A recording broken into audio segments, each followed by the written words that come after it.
Boa noite, queridos amigos e amigas que fazem o Uniluz. Meu nome é Gisele Araújo, eu sou do Centro Espírita Lírio Ferreira, no Conjunto Marcos Freire, em Jaboatão dos Guararapes.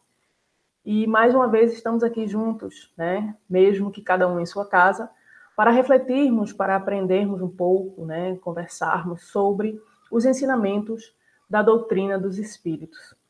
E nesta noite nós vamos conversar sobre a temática pensamento é força criadora ou criativa.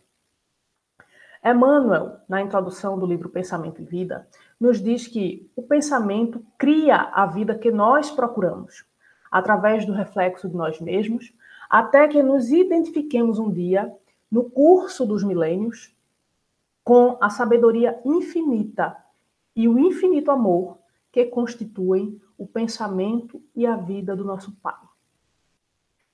É interessante porque Emmanuel coloca, né, o pensamento como a mola propulsora que nos impulsiona para um caminho, né, na nossa trajetória evolutiva, quando ele fala no curso dos milênios, na nossa trajetória evolutiva, na nossa caminhada, na nossa jornada de evolução, para podermos chegar mais perto, né, atingir a sabedoria infinita, para atingirmos o infinito amor. E a própria doutrina dos Espíritos nos ensina que a sabedoria infinita e o infinito amor andam lado a lado. Por isso que nós recebemos, né, o chamamento do amai-vos e instruí-vos, para que nós possamos entender que através do conhecimento nós vamos nos aproximar de Deus. Através do conhecimento, através da verdade que Jesus falou, que liberta, nós vamos cada dia mais subir um degrau nessa nossa escala evolutiva. E quando Emmanuel fala sobre o pensamento sendo um reflexo de nós mesmos, ele quer nos chamar a atenção para o fato de que tudo o que nós pensamos, tudo o que nós criamos mentalmente, tem um efeito, né? E esse efeito, ele pode ser benéfico e ele pode não ser tão benéfico. Tudo vai depender da projeção que nós estamos fazendo. A nossa ação direta no ambiente espiritual, né, porque a gente está muito preocupado com o meio ambiente físico, e é importante, né, na nossa postura enquanto seres humanos, no ambiente físico, né, como nós estamos impactando nos mares, como nós estamos impactando no social, como nós estamos impactando nas questões econômicas, como nós estamos impactando nas florestas, né? Então, nós, enquanto seres humanos, estamos na matéria impactando em todo o orbe físico do globo terrestre. Isso nós já temos a consciência. Mas ainda não paramos para pensar. Olha aí o pensamento, né? Para pensar, para refletir sobre o impacto no ambiente espiritual que nós temos. Será que a gente já parou para pensar que o nosso pensamento cria, plasma situações, circunstâncias, efeitos, energias, né, sintonias, ondas que podem colaborar com o trabalho da espiritualidade e também podem atrapalhar o trabalho da espiritualidade. Nós vemos muitas mensagens de espíritos conceituados, né, espíritos que nós damos muita credibilidade, sobre as manifestações espirituais no período do Carnaval e as manifestações espirituais, por exemplo, no período do Natal, né? E a comparação de que, para o trabalho da espiritualidade, no período natalino, né, onde as pessoas estão voltadas ao sentimento de amor, de perdão, de fraternidade, trazidos pelo nascimento de Jesus, pela comemoração do nascimento de Jesus, é o melhor momento, o ambiente mais propício para que a espiritualidade possa fazer os trabalhos no bem. Isso a gente já ouviu falar. E também já ouvimos falar que no período do carnaval, no período da festividade, né, de Momo, em que muitas pessoas deixam de observar o aspecto cultural, festivo, né, belo da festa, para se jogar aos excessos, para se jogar, né, em vez de colocar uma máscara, uma fantasia, tirar a máscara e muitas vezes agir de maneira perniciosa ou pensar de maneira perniciosa. É o período em que a espiritualidade tem mais dificuldade de fazer os trabalhos espirituais, porque a psicosfera, né, fica mais densa, mais pesada, mais carregada por causa dos pensamentos que são ali emitidos, né, naquele período. Então, nós precisamos começar a nos preocupar, cada um de nós, na nossa ação direta no meio ambiente espiritual. Pelo pensamento, nós nos conectamos com energias que sentem afinidade com aquilo que nós estamos sentindo, com a frequência que nós estamos emitindo, porque nós projetamos, por meio do pensamento, a nossa vontade. E Jesus nos chamou a atenção com relação a isso, quando ele disse: orai e vigiai. Pensamento, né? No momento da oração, é aquele momento em que nós nos recolhemos em secreto, como ele mesmo orientou, para que a gente possa voltar para o nosso interior e observar e atentar para o que nós estamos pensando, o que nós estamos sentindo, o que é que nós estamos emitindo, né? Seja de bom, seja de não tão bom, de algum sentimento, algum pensamento, alguma energia que não esteja numa vibração muito boa. Por isso, precisamos vigiar. Não quer dizer com isso que nós vamos vibrar sempre na mesma frequência. Logicamente que não é isso que estou aqui a esclarecer, né? Porque nós não somos perfeitos. Nós somos espíritos ainda em evolução. Então a nossa frequência ela muda. Tem momento que a gente está na alta, tem momento que a gente está bem, tem momento que a gente não está numa frequência muito boa, né? Nesse período que nós estamos passando de isolamento social, nas dificuldades que nós estamos encontrando muitas vezes nos nossos lares, nas dificuldades que estamos encontrando por causa das questões de trabalho, as questões financeiras, muitas pessoas estão sendo impactadas, não apenas fisicamente, não apenas financeiramente, não apenas materialmente, mas em muito maior número espiritualmente, emocionalmente, psicologicamente. E tudo isso está ligado ao pensamento. E a conexão que a gente faz quando a gente pensa.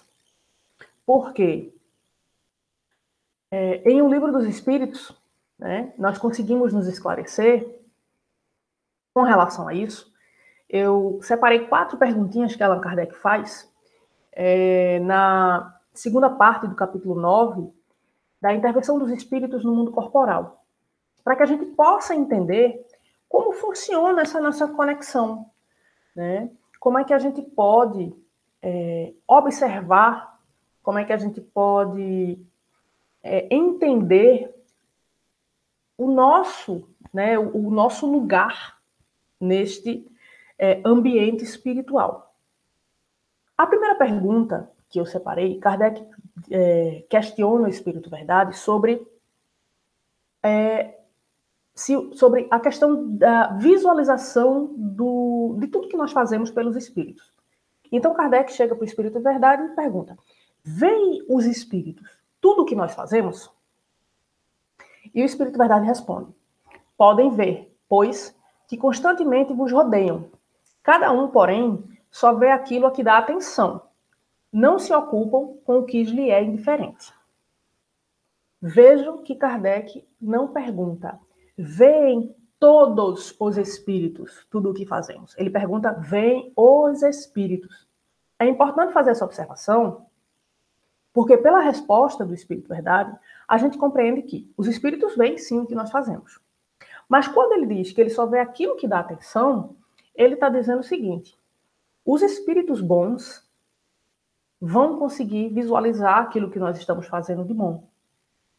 Os espíritos que estão em vibração diferente, eles não veem aquilo que nós estamos fazendo de bom.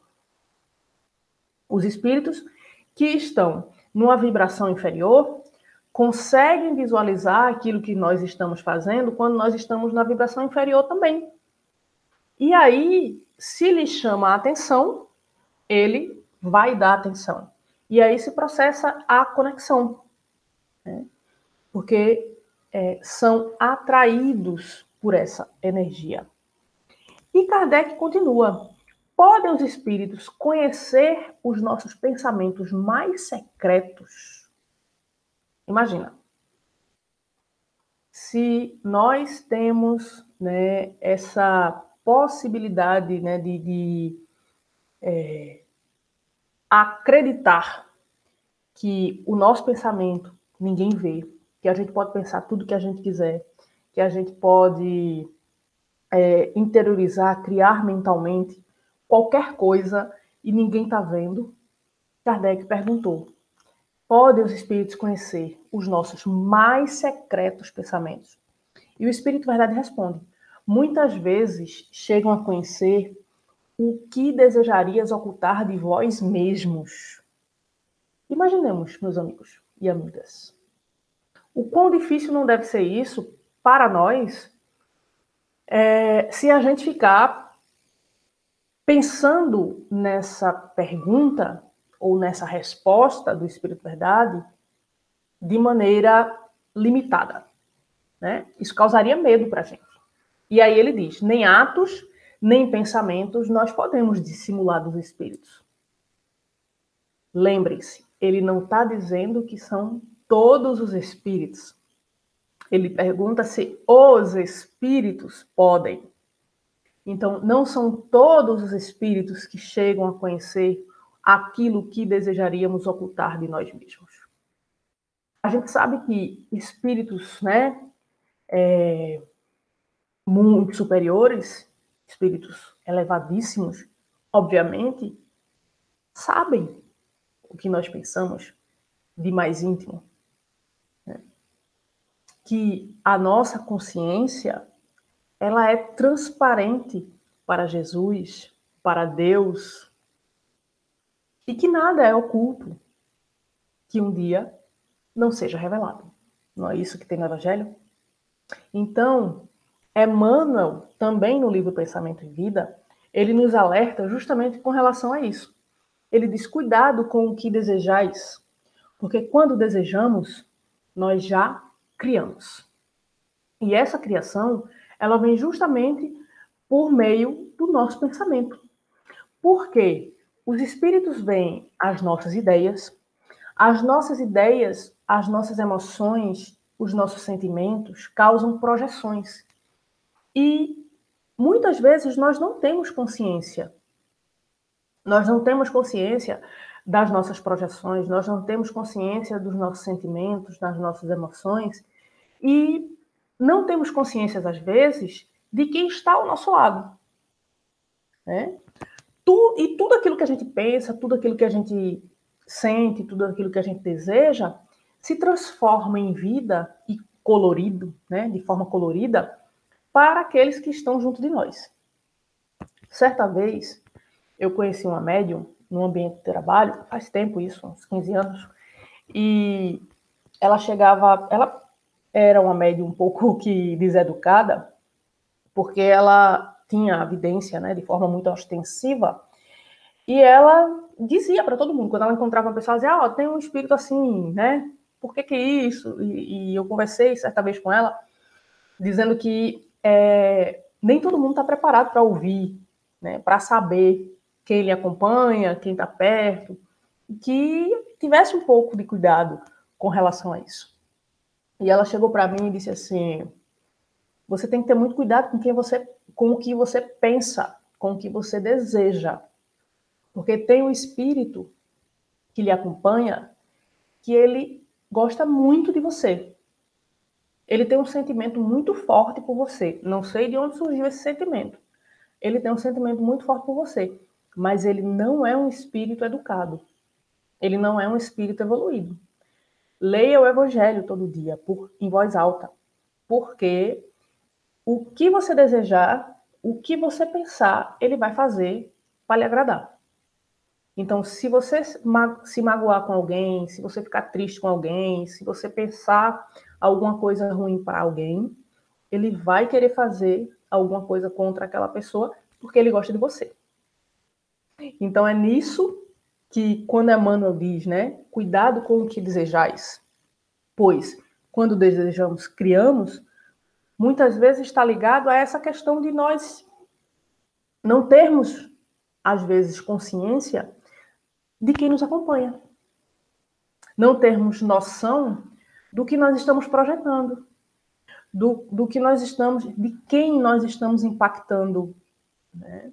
Ou até mesmo motivando de forma negativa, sem querer. E mais adiante, Kardec vai um pouco mais além, né? Porque ele sai um pouco dessa questão do única e exclusivamente do pensamento e amplia para a vontade, né? Ou seja, para a ação. E ele questiona, né? Ele pergunta ao espírito, verdade, influem os espíritos em nossos pensamentos e ações? Influem os espíritos em nossos pensamentos, né? E também na nossa vontade de agir?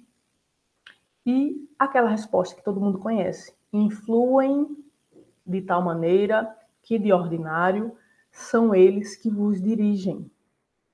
E é interessante que Kardec, ele fazia muitas vezes as perguntas, né, que talvez nós fizéssemos.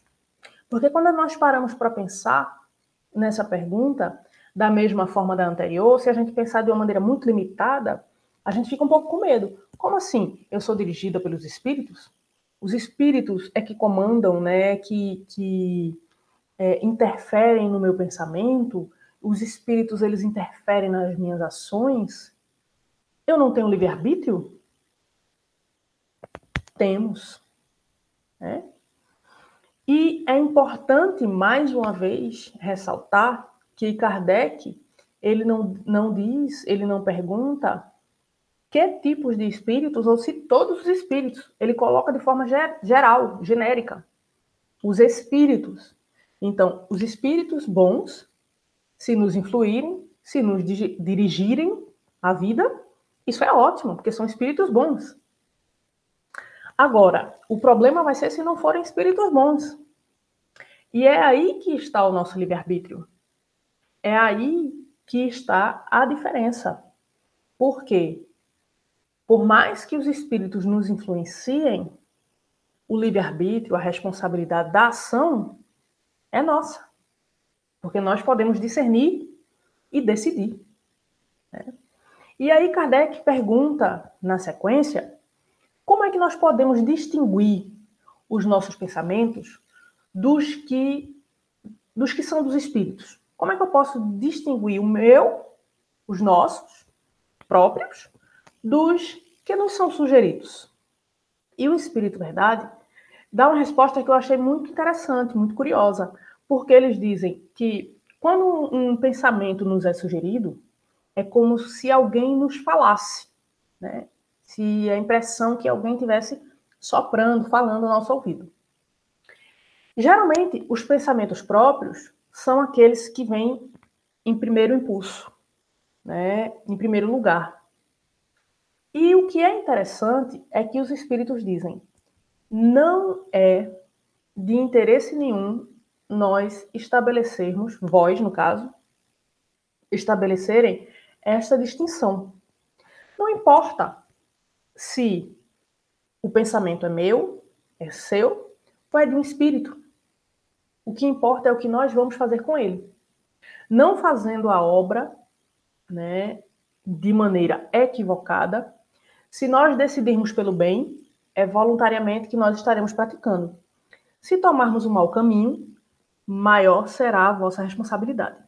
É essa a resposta do Espírito Verdade. Ou seja, nós temos o livre-arbítrio.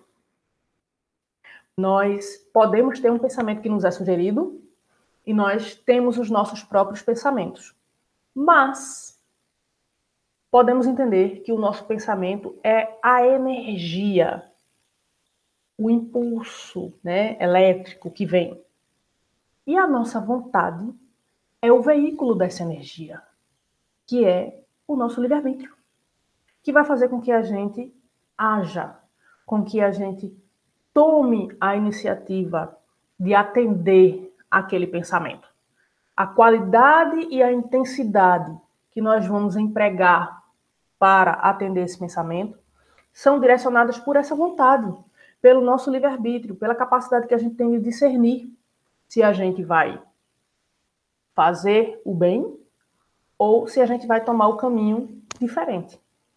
Por isso, a responsabilidade é nossa. Por isso, o Espírito Verdade diz que a responsabilidade é nossa. Porque, meus amigos e amigas, evoluir traz responsabilidade.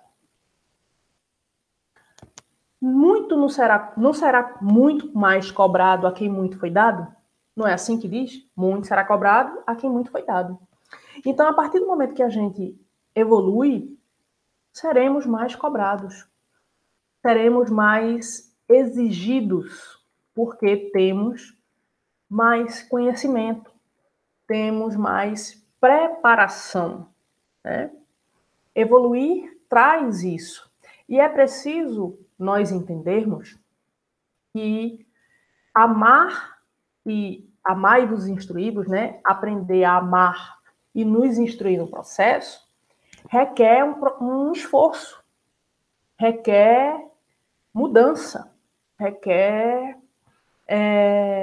uma vitória pessoal diária de pensamentos e ações.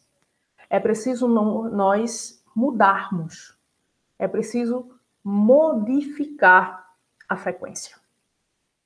E aí, eu vou fazer uma pergunta aqui para todos nós, para mim, para vocês que estão assistindo, né? Mudar é fácil. Mudar é frequência. Será que a mudança de pensamento e ações é algo fácil? 3 segundos para nós refletirmos. Mudar pensamento e ação é fácil?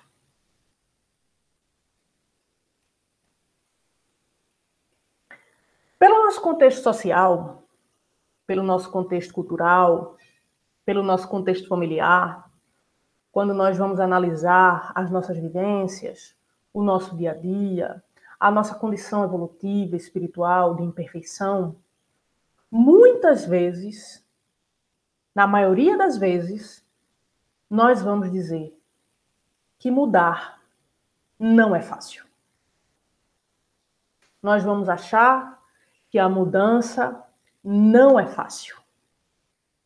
Acredito que a maioria dos que aqui se encontram nesta reflexão, neste momento, assistindo essa nossa conversa, vai pensar que mudar não é fácil. Mas, em O Livro dos Espíritos, o Espírito Verdade nos diz exatamente o contrário. E isso até pode mexer um pouquinho com a gente. Na pergunta 909, prestem bastante atenção nisso. Kardec diz: poderia o homem, pelos seus próprios esforços, vencer as suas más inclinações? Essa não é a pergunta 919 que o Espírito Verdade responde: conhece-te a ti mesmo. Porque aquela pergunta é outra, eu chego lá daqui a pouco. Kardec pergunta 909. Poderia sempre o homem, pelos seus esforços, vencer as suas más inclinações? E o Espírito Verdade responde: sim, e frequentemente, fazendo esforços muito insignificantes. O que lhe falta é vontade. Ah, quão pouco de vós fazem esses esforços. Imagina, o Espírito Verdade diz que nós podemos mudar. Nós podemos vencer as nossas más inclinações com esforços insignificantes. E a gente fica a se questionar, né?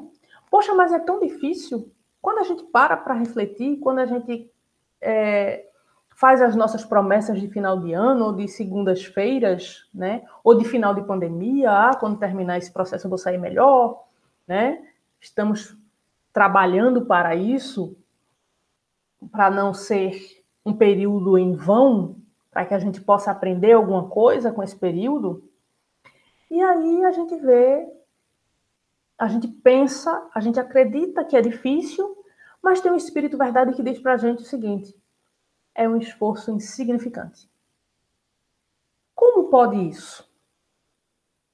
Kardec provavelmente teve a mesma dúvida. Kardec provavelmente teve o mesmo impacto que nós temos quando a gente lê essa questão e ficou talvez remoendo um pouco isso, para que 10 perguntas depois, na 919, ele volta a essa questão quando ele diz: tudo bem, mas e qual é o meio prático? E aí o Espírito Verdade diz: conhece a ti mesmo. E Kardec, mais uma vez, insiste: ok, isso a gente conhece. E qual é o meio de consegui-lo? E aí é aquela resposta de Santo Agostinho maravilhosa, que eu acredito até já falei sobre ela aqui em alguma de nossas palestras, né? Peço que hoje fica com uma nossa comprometimento na noite de hoje, quando eu terminar o nosso estudo, quando eu terminar a nossa reflexão, antes de dormir, vamos ler essa resposta de Santo Agostinho, 919a, deu o Livro dos Espíritos. Fazei o que eu fazia quando vivi na Terra. É assim que ele começa a responder. E aí tem a nossa resposta lá, né? Como é que nós podemos fazer? E o que é interessante para nós é que Santo Agostinho traz nessa resposta palavras interessantes, assim, palavras do dia a dia, como avaliar, refletir, aperfeiçoar, pensar. E quando a gente vai refletir sobre essa mensagem de Santo Agostinho, né, que é para nós refletirmos sobre o nosso dia a dia, para nós avaliarmos o que nós fizemos, para nós pensarmos o que nós poderíamos ter feito diferente para o bem, né, que fosse melhor, que fosse bom, programarmos, planejarmos o que podemos fazer amanhã de melhor do que nós fizemos no dia de hoje. Essas reflexões, esses pensamentos, né, esse planejamento que Santo Agostinho nos indica, nos ensina pedagogicamente como nós devemos fazer. É difícil? Refletindo nessa mensagem de Santo Agostinho, o esforço que nós precisamos empregar para mudar, amigos e amigas do Niluz, é ou não é insignificante? Acredito que nós estamos começando a mudar o nosso pensamento, né? Porque começamos essa palestra, começamos este encontro achando que é difícil mudar. A partir do esclarecimento do Espírito Verdade, por meio da mensagem de Santo Agostinho, nós conseguimos entender que a mudança é insignificante. Precisa vontade. Basta que nós tenhamos vontade. É isso que nos ensina o Espírito Verdade. Para que nós tenhamos essa vontade, que é o emprego do pensamento na prática, nós precisamos ter fé, nós precisamos nos fortalecer, nós precisamos acreditar na mudança, nós precisamos ser otimistas, porque não adianta a gente querer mudar, não adianta a gente refletir, a gente planejar e a gente não agir. Principalmente porque a gente sabe que quando a gente pensa, a gente cria. A gente dá um colorido, a gente coloca um cenário, né? A gente tem todo um contexto. E é isso que a gente precisa efetivar. É isso que a gente precisa produzir, materializar de forma eficaz em nossa vida. Para que nós tenhamos força, para que nós tenhamos, nos sintamos mais fortes, né? Mais fortes e mais preparados, vamos pedir, por meio da prece, para que possamos obter, como está bem trabalhado no Evangelho segundo o Espiritismo, no capítulo 27, Pedi e obtereis. Todo um capítulo que fala sobre a eficácia da prece, né? Como nós podemos transmitir o pensamento, qual a ação da prece, e isso nos fortalece, isso nos ajuda, isso contribui para que nós nos sintamos mais preparados. A gente sabe que a gente se sente mais fortalecido quando estamos unidos, né? Em momentos como esse, que aqui nos encontramos, a gente se sente mais fortalecido, mesmo que estejamos cada um em um ambiente físico diferente, estamos conectados por um pensamento, estamos conectados pela energia do bem, do esclarecimento, né? Pela sintonia do momento, do trabalho da espiritualidade, que estamos aqui como ferramentas para que ele se realize. Anete Guimarães, ela conta, só para a gente ilustrar um pouco como é que funciona esse pensamento, ela conta que houve um experimento numa universidade para provar a eficácia e a velocidade do pensamento. Porque para a ciência, né, o pensamento tem uma definição diferente da doutrina espírita, porque a ciência é mais materialista. A doutrina espírita consegue conceber o ser espiritual que tem como atributo, né? Então, são visões diferentes, mas a ciência já comprova a velocidade, a rapidez do pensamento, comparando inclusive com a velocidade da luz, que é cientificamente comprovada como sendo a mais rápida, né? A velocidade mais rápida existente na natureza. E aí, o experimento que eles fizeram para essa comprovação, pegaram um telepata, um sensitivo telepata, que ficou numa sala em um campus universitário e 4 voluntários para fazer o experimento. O primeiro voluntário se encontrava no próprio campus da universidade, não na mesma sala, mas estava no mesmo campus da universidade. O segundo voluntário estava na mesma cidade, mas não estava no campus universitário.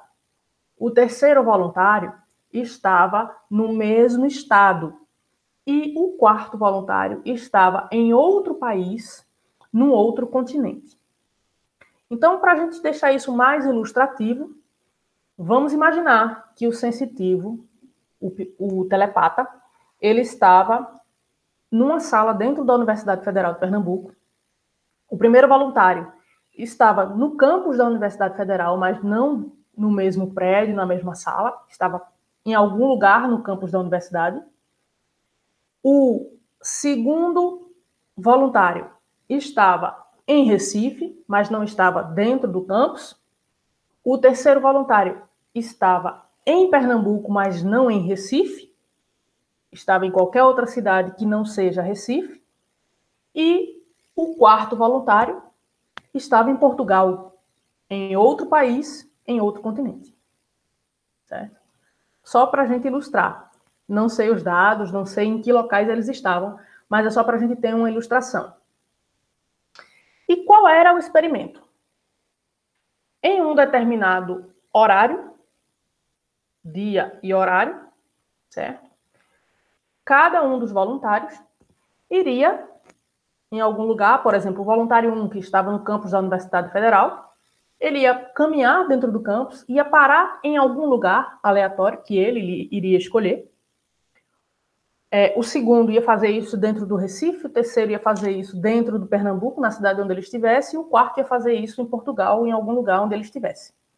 Eles iam parar em algum lugar, visualizar uma paisagem que estivesse chamando a atenção deles, e eles poderiam, eles iriam parar ali, pensar, né, visualizar aquela paisagem, pensar emanando a energia, o foco daquela imagem para o telepata, para o sensitivo, que estava na Universidade Federal, e depois de um tempo eles registraram, né, fotografaram o que eles viram para poder comprovar. Porque neste momento em que eles estivessem vendo a paisagem e pensando, o sensitivo, o telepata, iria desenhar o que chegava ao seu pensamento. E depois, né, quando eles voltaram para a universidade para ver o resultado do experimento, foi comprovado que todos eles conseguiram transmitir a imagem, que o sensitivo conseguiu desenhar a imagem tal qual eles pensaram, né? Tal qual eles emitiram por meio do pensamento. E por isso, a ciência hoje já aceita, por meio de pesquisas como essa, né, de estudos da paranormalidade, né, estudos de física, né, de quântica, de questões mais que buscam mais a matéria, né, não as questões espirituais, mas as questões mais naturais, não que o espírito não seja, né, mas para a ciência ainda não é especificamente assim, comprovadamente. Então, eles conseguiram perceber que o pensamento, ele viaja tão rapidamente, ou até mais rapidamente, que a velocidade da luz. Por isso que muitas vezes tem pessoas que têm dificuldade de concentrar-se, né? Porque são muitos pensamentos, muitas coisas, né? Fecha os olhos, pense em alguma coisa específica, aí os pensamentos do dia, das dificuldades, dos problemas que a gente está passando, ficam todos embaralhados na mente e muitas vezes a gente tem dificuldade de se concentrar, né? É por isso que a prece é um recurso para que nós possamos conseguir aquilo que desejamos.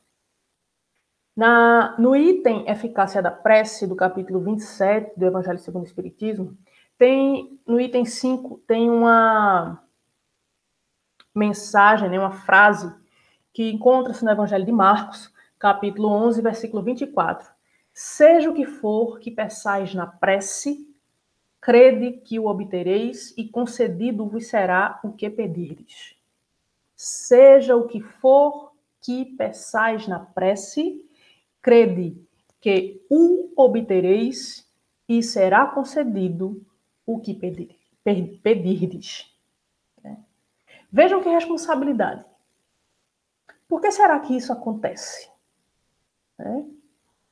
Logicamente que a gente precisa levar em consideração o mérito, o merecimento, o esforço que a gente está empregando para conseguir aquilo que a gente quer. É necessário pensar isso.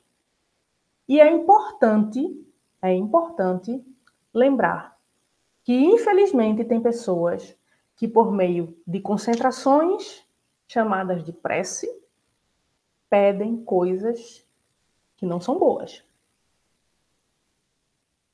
Ah, Gisele, mas essas pessoas conseguem? Podem conseguir. Porque não existem espíritos bons e espíritos ignorantes? Espíritos ainda infelizes? Quem vai atender à vontade, o desejo, o plasma do nosso pensamento é o espírito que entrar em sintonia com o que nós estamos pedindo.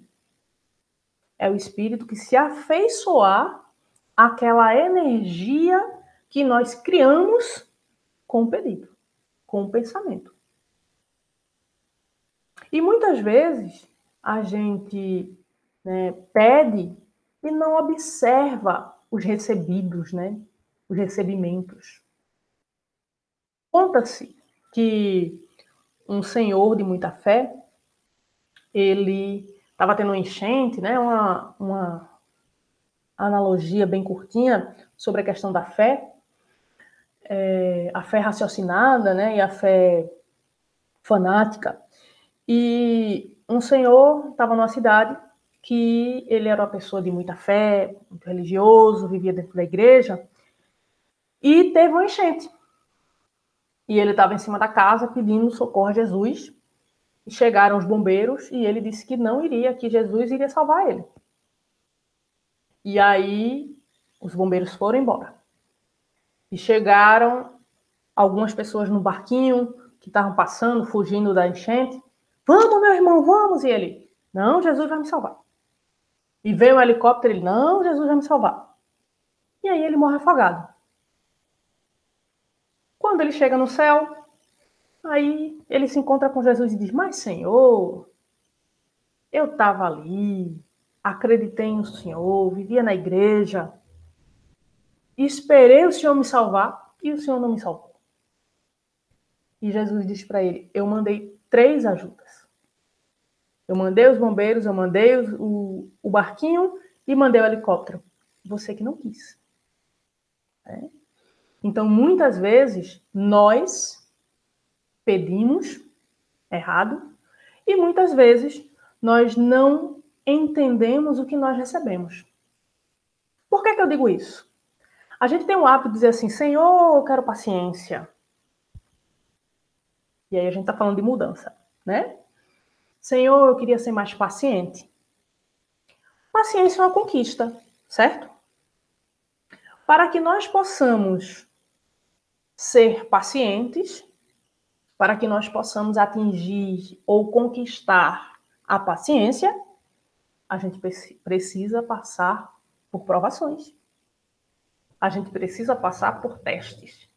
Aí a gente diz assim, mas eu pedi paciência e só está vindo problemas. Mas a gente não quer conquistar a paciência? Como é que a gente vai conquistar se não provando? Se não vencendo? A gente passa de ano na escola sem ser avaliado? Sem fazer provas? Sem atingir média? Não. Da mesma maneira, é a nossa mudança.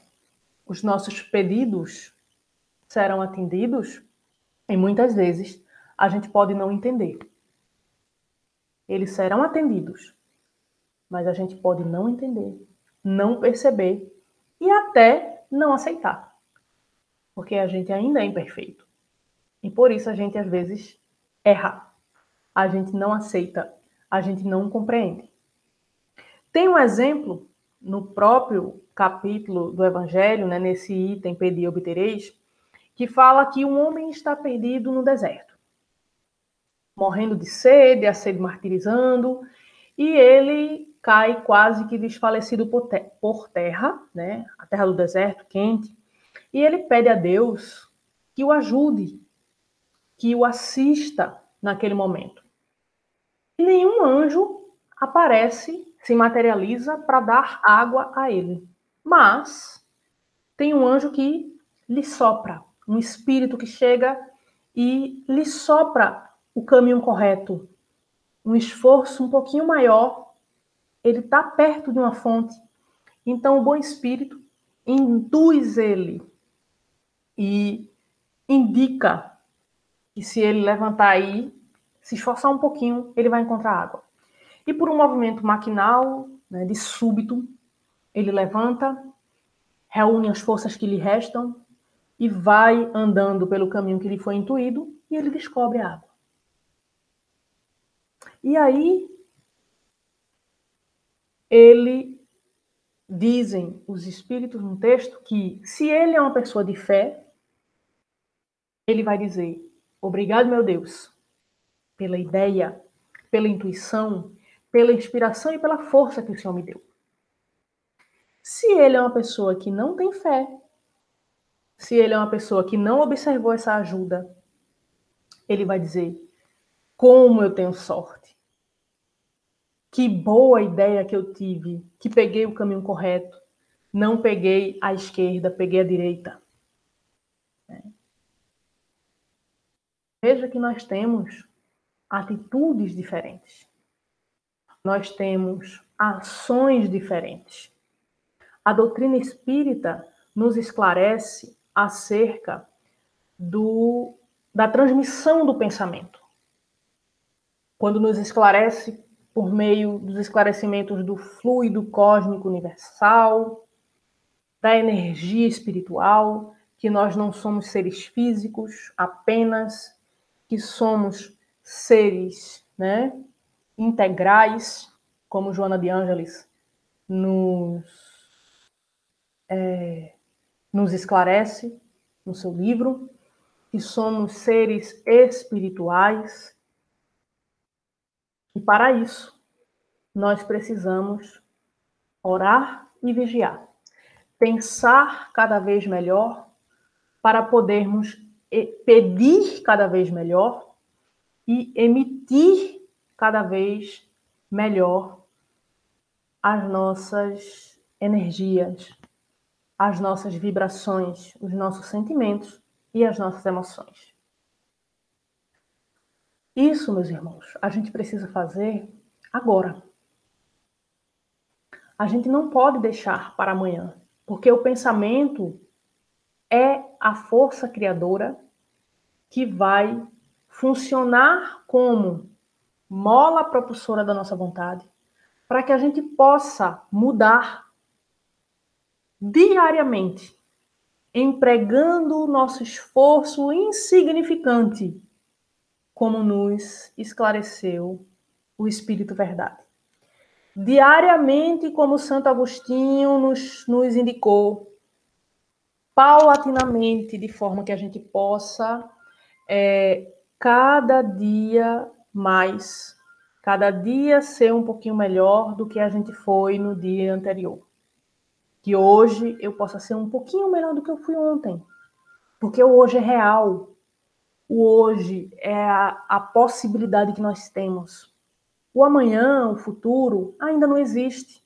E vai depender do que a gente fizer hoje. O que passou, já foi. Vamos aproveitar a oportunidade de mudança do presente para que a gente possa ser feliz, para que a gente possa ser melhor, para que a gente possa alcançar a nossa vitória. Para encerrar a nossa reflexão de hoje, eu me permitam, vou ler um poema de Alta de Souza, do espírito Alta de Souza, chamado Agora. Agora, enquanto é hoje, eis que fulgura o teu santo momento de ajudar. Derrama em torno compassivo olhar, estende as mãos aos filhos da amargura. Repara, aqui é a lenha desventura, caminha ao léu sem pão, sem luz, sem lar. Acende o próprio amor, faz brilhar a tua fé tranquila, doce e pura. Agora, eis o minuto decisivo. Abre o teu coração ao Cristo vivo. Não permita que o tempo marche em vão. E ajudando e servindo sem cansaço, alcançarás subindo passo a passo a glória eterna da ressurreição. Que Jesus nos abençoe e a gente possa cada dia mais ressurgir em pensamentos, em propósitos, em vontades, para que o nosso progresso passo a passo seja menos difícil, seja mais leve e a nossa mudança nos conclame e empreendamos, né, possamos empreender esforços insignificantes. Que Jesus nos abençoe. Agradeço ao Severino, a todos que fazem Uniluz, por mais uma oportunidade de trabalho e desejo a todos muita paz e muito amor, muita força, muita coragem na nossa caminhada. Paz e bem, irmãos.